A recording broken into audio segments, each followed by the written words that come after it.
Welcome to Family Business World. I'm your host, Dr. Dale Caldwell. I have someone who's becoming a friend, Alan Scharfstein from the DAK Group, who has just a really interesting business. But Alan, welcome. Dale, thanks so much. Well, thanks for coming. And as always, I always like to hear the origin stories. I wrote this book called Intelligent Influence, and we're all products of our influence. So it fascinates me. So where'd you grow up? And I hear you're a fellow Wharton grad, but where'd you grow up and how'd you get into this business? Well, I grew up in Brooklyn, New York. Okay. I grew up in Brooklyn, New York in the days when people were trying to get out of Brooklyn, as opposed to now when people are trying to get into Brooklyn, right? A different time. A different time. But yeah. I grew up in Brooklyn and went to school in Philadelphia. Okay. And then moved back to New York. Okay, and so now, how did you get into this business? Well, after I graduated from Wharton, went to work for Pepsi up at their world headquarters in New York, doing both finance and then manufacturing. Mm-hmm. Eventually moved over to run a family business where I was the top non-family person in this family business. Were you the COO or what role did you have? Yeah, I was the COO of a basic manufacturing company, manufactured packaging products. Okay. And at that point, I knew I was growing this company. It was growing too fast for me to own it. Mm-hmm. I've always thought of myself as an entrepreneur, so I decided to go out and try to buy a business. Right. And I was really frustrated by this attempt to buy a business, because what I found was that there were business brokers doing the very small businesses. Mm-hmm, mm-hmm. There were my friends who were doing investment banking, who were handling the billion-dollar deals. But when you looked at those businesses in the middle, those great American middle market businesses, there really weren't a lot of great people handling those businesses. Interesting. And so from that came up with the concept of maybe there's a market there to help those mid-sized businesses act as the mediator in those intermediary in those mid-sized business deals. And you've done an incredible job. I mean, your reputation. I mean, I remember I had you at our Family Business Friday show at Fairleigh Dickinson University, and so many people knew you and had heard about your great work. But before we get there, one of the things. So I've had about 50 of the Family Business World shows, and a number of my clients. We talk about the family and some of the challenges family has, but there's always an employee, a non-family member that really is the glue of the business, that really has been there for 20, 30, 40 years, that if they left, that would be a problem. And so often they're overlooked. And so it's good to have someone who was one of the key people in that. And so as I understand, did they eventually kind of treat you like family? They treated me like family. As a matter of fact, not only after I left their company did I actually sell it for them. Okay. But then one of the owners of the business, who stayed on to run the company after a public company bought the company, actually came to work for me. Oh, really? Interesting. And he worked for me until he retired finally at the age of 94. Really? Wow. Yeah. Wow. So the family really came together, both first when they invited me to join their family, and eventually they came into mine. Well, see, one of the things, and this is my pitch, and I talk about family businesses. The family businesses are the foundation of America. They actually, given a choice of working in government, nonprofits, big companies, working for a family business is the best place to work. And there's so many stories. Yeah, every now and then there's a family that's bad and so on, but everything. And so part of the reason I want to do this show is that so many people do not understand that family businesses are so important, and that we as Americans should be supporting family businesses every time we can, because they give back to the community at much higher rates than anybody else. So I just wanted to say that, and it's just good to talk to someone who's seen it from all different sides. So you started this business, and you're helping. Tell me about some of the services you're providing to mid-market family business. Well, most mid-market family businesses really don't have their own strategic planning departments. They don't have their corporate development offices. But many of them have the exact same issues, problems, concerns, opportunities that much larger companies do. And we really help them figure out how to navigate their way through those issues. Mm-hmm. So, for example, we will often help businesses grow through acquisition, finding the right acquisition targets for them, helping them negotiate the deal, helping them finance those deals. But also, every business reaches the point where an owner may decide it's time to exit. Right. And the question is, for them is, how do they exit? How do they get the right value? What's their company worth? Who do they go to? And again, we help businesses do that. And Dale, to the question that you just asked about, or you raised about family businesses, it's fascinating not only how much value there is in these family businesses. But it's also fascinating as owners go to exit their business, how much concern they have for not only themselves, but for their employees and those who help them get to where they really needed to be. Well, and so often I really get upset when I hear some politicians beating up family and small businesses. They know that, because they realize that the family businesses, the employees are their assets.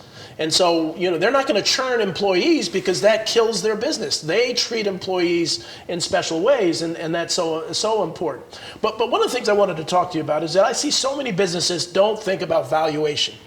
That so many folks don't think about valuation, they're thinking about eventually selling, and then they realize that the only value in the business is them. And so, how do you, before they even are thinking of selling, do you advise businesses to really, on a regular basis, get valued, or what are your thoughts there? Well, I think one of the biggest mistakes that business owners make is that they don't really think about exit until they're ready to exit. Someone knocks on their door. And there are a number of things that we typically think that a business owner should do. For example, you should always treat your business like you're going to exit it tomorrow. And prepare for that. And do that well in advance of any exit. And there are things that business owners can do to fine-tune their businesses, because often business owners think of their businesses not as the buyer would think of them, but as they think of their businesses. And as a result, business owners usually leave a lot of money on the table. So I think there are ways and there are things that people can do well in advance of selling their business to make it more valuable. And also when they come to sell it, it's also the question of how they should think about it so that they really do get maximum value. Well, a good friend of mine, Andrew Fraser, does a lot of consulting with businesses. He uses the term working in your business versus working on your business. A lot of people are working in the business, but they're really not kind of looking at their business. So what are some of we'll start out with the negative stories. What are some of the bad things that you've seen? You've been doing this for how many years? 36 years. 36 years. So you've seen the wide gamut of things. So what are some of the things that you've, you don't have to mention names, but what have been some of the hurdles that you've seen people, or mistakes that people have made? Well, one you led off with was that they allowed the business to become themselves. They don't have the right infrastructure. They haven't trusted and brought along employees so that employees can give longevity to the business after the business owner leaves. So that's one issue. Other issue today is a issue that we see all the time of customer concentration. When a business is so dependent on a given customer, or sometimes a given supplier, sometimes that will really diminish the value of the business. Because again, think of the business the way a buyer is going to look at this business. They're going to look at two things. They're going to look at what's my opportunity? How can I grow this business? Where can it go? And then they're going to think about, and what can happen that can sink me? I spend a lot of money. And what's the big thing that they're concerned about? Well, they're concerned about a few things. They're concerned about employees. Will employees leave? They're concerned about customers. Do I have the risk of losing one customer that constitutes 60% of my business? Interesting. And so as we enter this pandemic, what are you seeing that's different now as people look to sell and other things? Are you, some would say that you're going to start to see more businesses on the auction block, or, trying to sell because they're just tired of it, they're doing it. Some are saying you're seeing less because they've had such financial troubles. What are you saying? Is it about the same? Is it more or less? What's going to? It's amazing to me how active the merger and acquisition market is today. Oh, interesting. It's strong, it's vibrant, it's surprising is my only way of describing it. And I think there are a couple of things driving that. One is the buyers are still there, meaning that the private equity firms that have trillions of dollars of capital are still buying. Strategic buyers have found it very often more difficult to grow their businesses organically. So they're out there doing it. And from a business owner standpoint, we're seeing some of the tiredness that you're talking about impacting the market. There are business owners who have great businesses who haven't suffered that much during this pandemic. But it's just been a grueling year. It really has been grueling for business owners.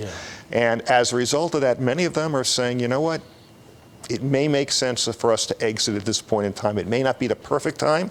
It may be a little bit early based upon our life plan, but let's do it now.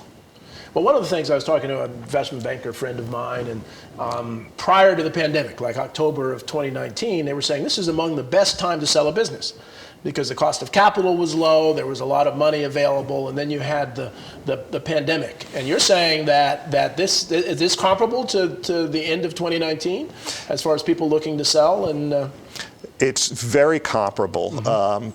Except in certain vertical markets, right? If you're in the hospitality market, this is tough. It's still a tough market. Right. But for basic manufacturing, distribution, it's been a very, very strong market, and most of those businesses have not suffered dramatically during this pandemic. Interesting. One of the things, so we do a lot at Fairleigh Dickinson University with innovators, technology companies, young people, and so I'm working with people of all ages, and the mentality, all the stories about Google paying $1 billion for this tech innovation that wasn't making any money. And so, I fear a little bit. Now, I have a 16-year-old daughter, but I fear a little bit that some of the young people are they're not looking to grow a business. They're looking to kind of get in, create, get out. Are you seeing some of that yet, or what's your thought about that culture? Well, there is a lot of that, and some of it is, raises some fears, but some of it is real business intelligence. Right. If you really think about it, if we think about the older generation, they viewed the business as their lives. Right, they were emotionally attached to it. It was their identity. It was who they were. And the last thing that they ever thought about was the end of their business career when they sold that business. Right. Today, business owners are, if you talk to my kids and your kids' generation, what do they talk about? How are we going to exit this business? What's our exit strategy? Exactly. Right?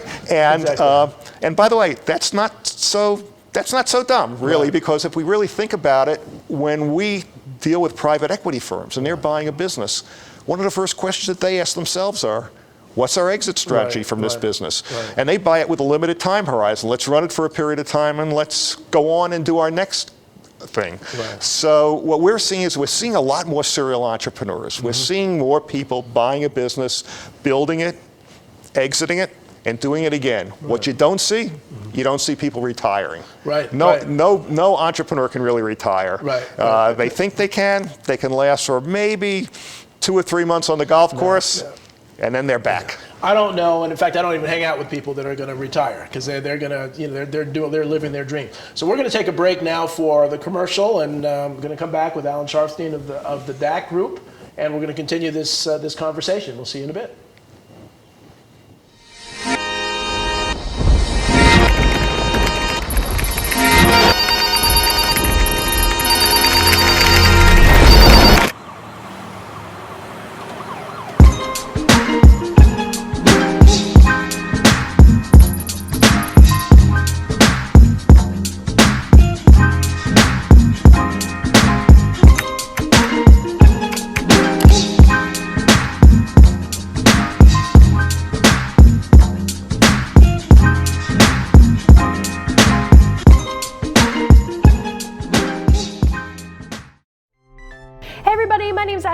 I am your personal networking concierge, and I host a show on RVN TV called Connect to Success, where I interview power networkers in the greater Philadelphia and South Jersey area. So join me every week, 12:30 on Thursdays during your lunch break, and now on Fridays at 9 and 9:30 p.m.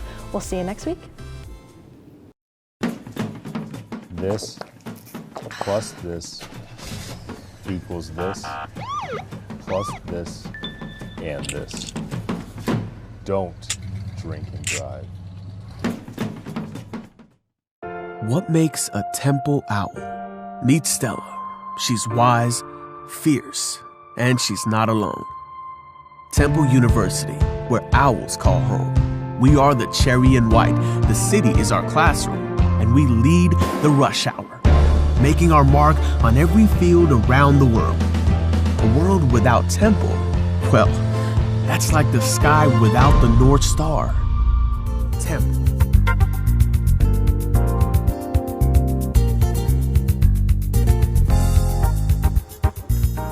We're going to continue our conversation about the next generations, and you know, around the world, 84% of the businesses are family businesses. In the United States, it's about 50% or so because there are many more big corporations. And you know how tough it is to go from first generation to second to third to fourth. It seems like it's getting tougher. That a lot of family businesses and the next generation doesn't want to continue that tradition. Partly because of what we talked about before the break, that people want to are looking to sell, which is smart in some ways. So talk to me a little bit about, about what you're seeing with what's going on in the market. Well, you're absolutely right. I mean, there are few multi-generational family businesses that are there today. But the other thing I think we're seeing, which is really interesting, is that business owners are selling at younger and younger ages. It used to be that our typical client was someone who was in his mid to late 60s selling a business because no kids were going into it. It was the last step in their business career, time to sell.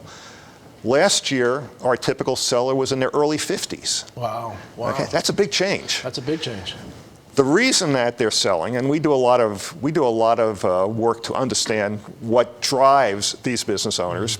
The reason that they're selling younger in many cases is that they perceive greater risk in running their business today than they used to. Interesting. You know, it used to be you ran a great business. You provided good customer service. You provided your product at a good price. That you would expect your customers would be there today, tomorrow, and into the future. Right. But today, with all of the mergers and acquisitions going on, all of these large corporations, we're finding we find that businesses have more customer concentration, which provides a great element of risk. They have all sorts of additional new technologies coming in, which are also creating new challenges for their businesses.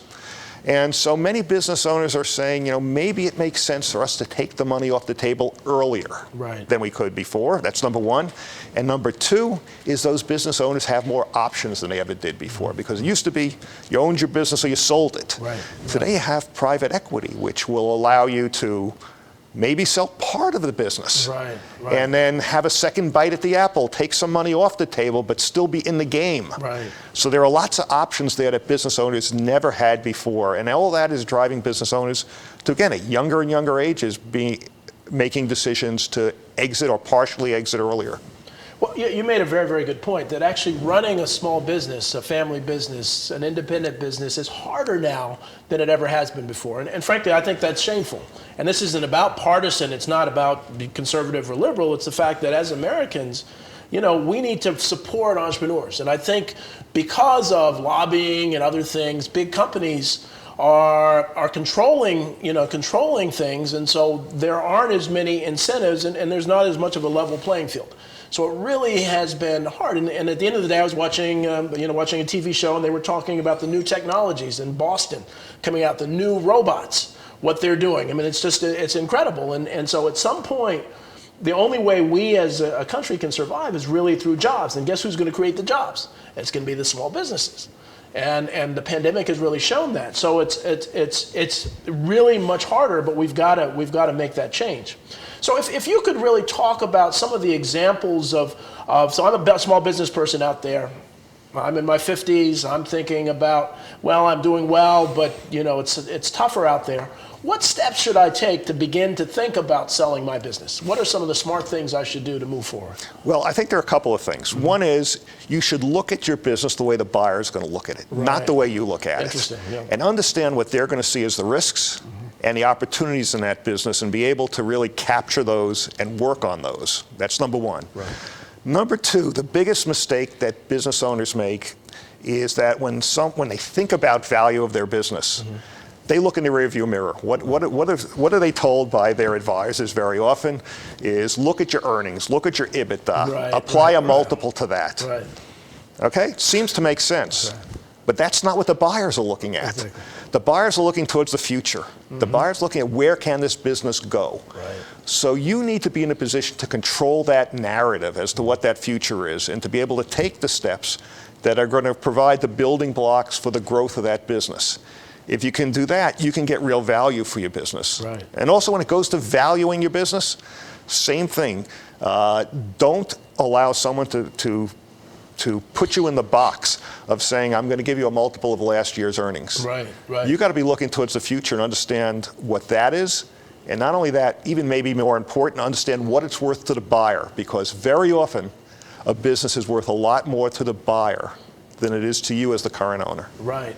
So let's take it down a notch. And I'm a business. I'm trying to sell. You help me put together to a document, or is it a PowerPoint presentation, or what do I do to potential sellers? What do we work together? What do we put together to try to convince somebody to buy our business? Yeah, so first thing we're going to do is we're going to spend a little bit of time together. Hopefully you call us far enough in advance that we have some time to work on this and to make sure that we can work on a couple of rough spots so that the business is well positioned. Okay. At that point, yes, we put together a document that talks about the business, that really tells the story of the business. A written document, like a business plan? Yeah, it's a sort of more of a PowerPoint, but yes. Okay, yeah. But something that talks about the business, because every business has a story. Right, right. And again, it's not your financials. Right. It's the story of the business, where it is today, where its opportunities are, where it can grow, where it fits into the larger infrastructure of the industry, right, and how we're going to leverage that and take advantage of that. So yes, we help you put together that document. We also help you identify who the right buyers are for this business. Right. Most business owners, many business owners, make the mistake of thinking that the strategic buyer for the business is a competitor. Interesting. And usually it isn't. Right. Usually it's someone where what you're going to add to their existing mix of business, either you're adding additional geography, you're adding additional products, you're adding additional skill set, you're adding additional management. All of those things can be far more valuable to buyers who are not necessarily existing competitors, but maybe tangential to your business. And so the DAK Group, one of your competitive advantages is that obviously a lot of buyers know you. So they come to you and they say, hey, I'm looking for something. Have you heard about any deal? I'm looking for this industry. Is that the way it works? Well, it's some of that, but it really is the fact that we do great research and we think very strategically about where a business is going to fit. Right. And if we can do that, we can really find the right home for that business. So for example, a couple of years ago, we were representing a company which manufactured a particular product used in the paving of roadways, of striping roadways. And one would think that the buyer for that would be someone who manufactured paint or someone who did something else of the sort related to this product. Right. The ultimate buyer that we found for this business was a non-US company. And by the way, about a third of the deals we're doing now are with non-American companies coming into this market and buying. But it was a company that was a manufacturer of concrete, which is used in the paving of roadways. What they saw in our client was not their existing product line. What they really saw is the relationships that client had with so many of the U.S. Departments of Transportation. Right. They, who were trying to enter this market, found that to be invaluable to them. So while we might take a look at the business and say it's worth X dollars. To them, it was worth 2.5x. Right. Because it gave them an advantage. It gave them immediate entree to a market that they couldn't have gotten into otherwise. That's really what you have to look at, and that's probably what a company like ours brings to the table: the ability to look more broadly at a business and see where it might fit outside of the vision of the business owner. And I suspect that a lot of the real value of businesses are those relationships. Over the years, they've developed relationships. People know them. They have a reputation in the marketplace. Do you find that that's a big?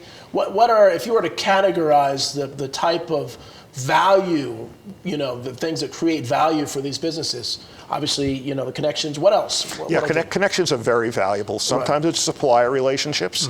Sometimes it's the customer relationships, which can be grown over time by a new buyer. Very often it's their technology. And in today's marketplace, very often it's their people. Right. People are the most valuable asset, and you said this before, the most valuable asset that most businesses have. Yep. And if you can keep and retain those people and keep them motivated, that business is invaluable. Do you stay in touch with them, after they purchase to see what's going on? Do you do that, or not as much? Once we represent someone they often become our best friends. I mean, we are still in contact with them. I have a client of mine whose business we sold 25 years ago, who flies into New York once every year on the anniversary of his business sale to go out to dinner with us, with my wife and me, with his wife, because we do that. We've gone skiing with clients, we've gone skydiving with clients, we go biking with clients. This is a life-changing event for most people, and we're really honored that they take us into their family to allow us to do that. So yeah, we stay very close with most of the companies that we've sold. Well, it's funny. I've gotten to know you, and you're a real positive guy, and you're always smiling. So now I kind of know why. Because you normally would think, okay, well, he's selling these businesses, so they're depressed and they're losing the businesses. He's like a funeral. No, the opposite. You're like you're delivering new babies. We allow people to live out the rest of their lives the way they want to live them out, right? And so many people, it liberates them from this business, but it also gives them the economic freedom. Most business owners have something like 60% of their net worth tied up in their business, right? If not more. And some of them are making a fortune, but they're reinvesting every penny in that business, right? They're not taking money home. They're not buying new cars. They're not buying planes. They are reinvesting in their business, and the sale of their business takes that risk off the table. And for many of them, it's not the economic risk. It's the burden of being alone and running a business and having all the responsibilities sitting on your shoulders. Right. But so many folks, and I have a few clients that we work with who, some of them are in their 90s, who their business is their life. And it's not about, and so giving away the business or selling the businesses there is like losing their raison d'etre, their reason for being. And so how have you worked, and I'm sure you've seen that, how do you work with people who say that, Alan, I've worked in this business since I was 12. I'm giving it away. Is it like my, I have terminal cancer. How do you work with people like that? Well, there are some people for whom selling the business is the best thing you can do for them. Right. And there are others, it's the worst thing. Right. The one thing you don't want to do is you don't want to take away someone's life from them. So if you can enhance it and find a way of doing that, that's terrific.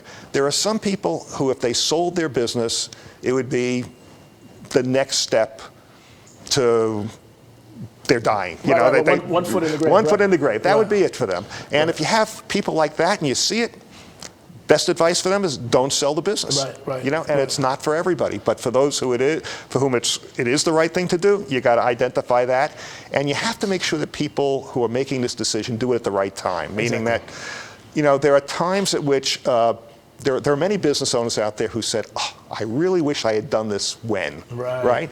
So you don't want to be the person who regrets the fact that you missed the window of opportunity that your business had. On the other hand, one of the great quotes in the M&A field, someone once asked Commodore Vanderbilt how he made all his money, and he said, I did it by selling every one of my businesses too early. Interesting. Well, Alan, we're at the end of time now. It's been wonderful, great talking to you as always, and getting to know you a little better. I want to thank the audience for watching another episode of Family Business World. We will see you next time. Take care.